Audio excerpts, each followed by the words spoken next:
आज की ताजा खबरों की इस अपडेट में बात करेंगे देश भर की तमाम बड़ी और काम की खबरों के साथ ही सरकार की ओर से आज लिए गए कुछ महत्वपूर्ण फैसलों जारी किए गए कुछ नए नियमों की।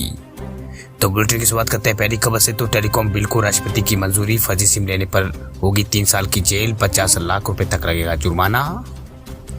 दूरसंचार विधेयक 2023 को राष्ट्रपति की मंजूरी मिल गई है। राष्ट्रपति द्रौपदी मुर्मू ने नए टेलीकॉम बिल 2023 को मंजूरी दे दी है। पर राष्ट्रपति की मंजूरी के बाद ये जो कानून जो है ये बन गया है। ये बिल जो है सरकार को नागरिकों और राष्ट्रीय सुरक्षा के हित में यहाँ पर किसी भी यहाँ पर टेलीकॉम सर्विस या फिर नेटवर्क को संभालने और बैन करने और उन्हें निलंबित करने की अनुमति देता है। ये 138 साल पुराने टेलीग्राफ अधिनियम की जगह लेगा।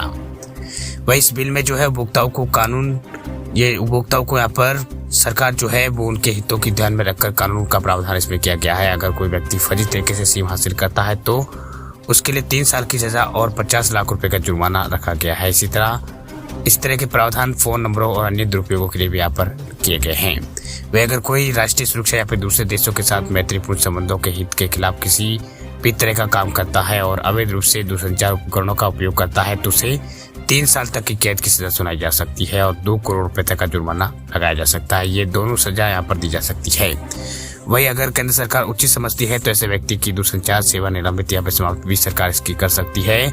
इसके साथ ही कोई भी महत्वपूर्ण दूरसंचार बुनियादी ढांचे के अलावा दूरसंचार नेटवर्क को नुकसान यहाँ पर पहुंचाता है तो वह जो है नुकसान के एवज में मुआवजे और 50 लाख रुपए तक के जुर्माने का उत्तरदायी होगा। वही बिल में कहा गया कि केंद्र सरकार द्वारा अधिकृत कोई भी यहाँ पर अधिकारी किसी भी इमारत, वाहन या फिर जहाज या फिर विमान या दूसरे स्थानों की तलाश ले सकता है।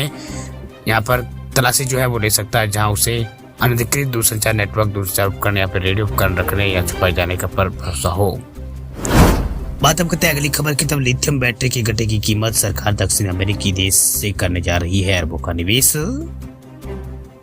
रेयर अर्थ मेटल जैसे लिथियम के कारोबार में चीन की गहरी पकड़ को देखते हुए भारत भी यहाँ पर तेजी से इस क्षेत्र में कार्य कर रहा है। वह जल्दी भारत जो है दक्षिण अमेरिकी देश अर्जेंटीना में जो है 5 लिथियम रिजर्व ब्लॉक खरीदने के लिए बातचीत कर रहा है।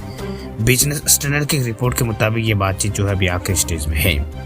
वह रिपोर्ट में बताया गया है कि खांजी विदेश इंडिया लिमिटेड ये एक ज्वाइंट वेंचर है जिसकी स्थापना भारत के कमर्शियल उपयोग के लिए जो है स्ट्रेटेजिक रिजर्व उपलब्ध करने के लिए हुई थी और इसके अलावा अर्जेंटीना की जो कंपनी जो है कैमियन उसके भी जल्दी इसे को लेकर समझौता जो है वो हो सकता है।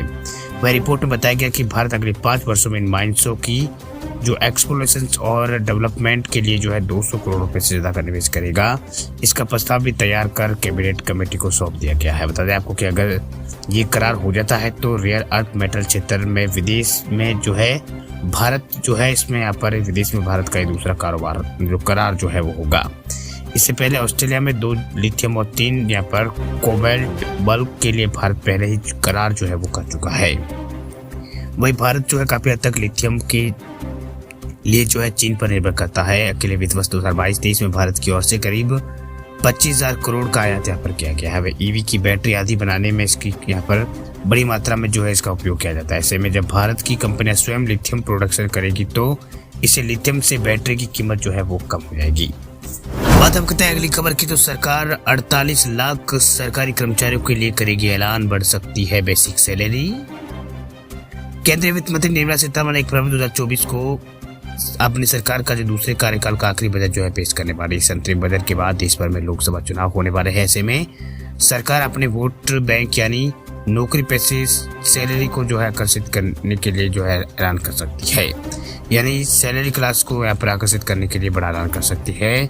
वह सरकार सरकारी कर्मचारी जो है काफी समय से सरकार यहाँ पर जो एफएफ जो है फिटमेट फैक्टर उसको बढ़ाने का डिमांड यहाँ पर करे। अगर ये बढ़ जाता है तो कर्मचारियों को मिलने वाली बेसिक सैलरी बढ़ जाएगी। वह कर्मचारी उम्मीद कर रहे हैं कि इस बार बजट में सरकार जो है फिटमेट फैक्टर को बढ़ाने का ऐलान करेगी।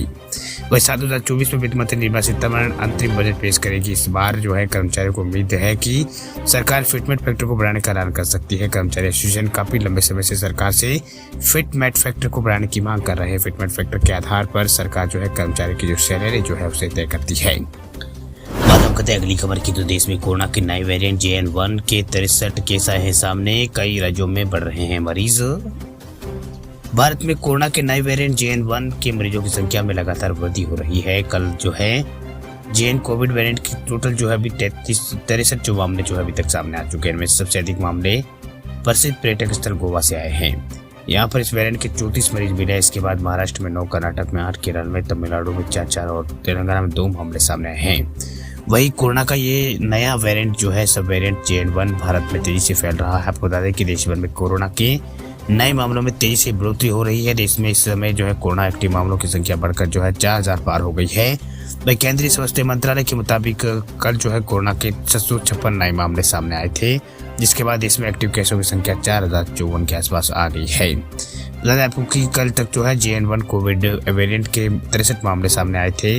इसमें सबसे अधिक मामले जो है गोवा से यहाँ पर आए थे, जहाँ पर 34 मरीज जो है अब तक इस नए वेरिएंट JN1 के जो है आ चुके हैं।